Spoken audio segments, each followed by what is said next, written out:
এই ঘটনাটি 18 বছরের ছেলেদের জন্য। ছেলেটা প্রতিদিন সকালে বের হয়, মুখে হাসি থাকে কিন্তু বুকের ভেতরটা ফাঁকা। বাড়িতে মা বলে, কিছু একটা করিস বাবা, আর কতদিন তোর বাপের ঘাড়ে বসে খাবি? তোর বাপ তো বুড়ো হয়ে গেছে।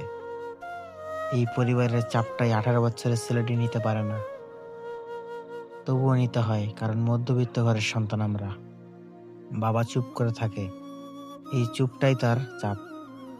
বন্ধুরা জিজ্ঞেস করে, কি রে, তোর কি অবস্থা?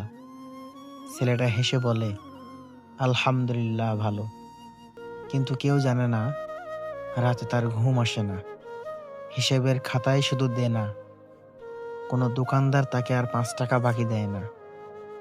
দোকানদার যখন বলে তুই দোকান থেকে বের হয়ে যা সবার সামনে, তখন কিরকম লাগে ভাই? স্বপ্নগুলো ধীরে ধীরে লজ্জা হয়ে যাচ্ছে।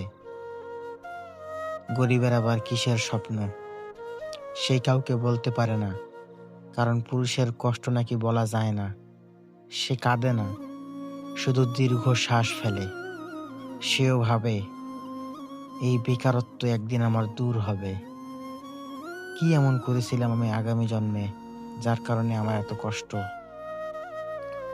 একদিন আয়নার সামনে দাঁড়িয়ে নিজেকে প্রশ্ন করলাম, হাল ছাড়িস না।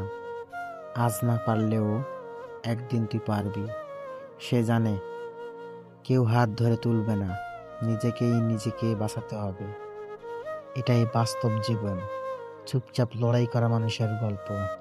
আর এই গল্পটা শুধু আমার না ভাই, এই গল্পটা 18 বছরের যুবকদের জন্য, যারা পরিবারের হাল ধরতে চায় কিন্তু পারে না। সমাজ তাকে মেনে নেয় না।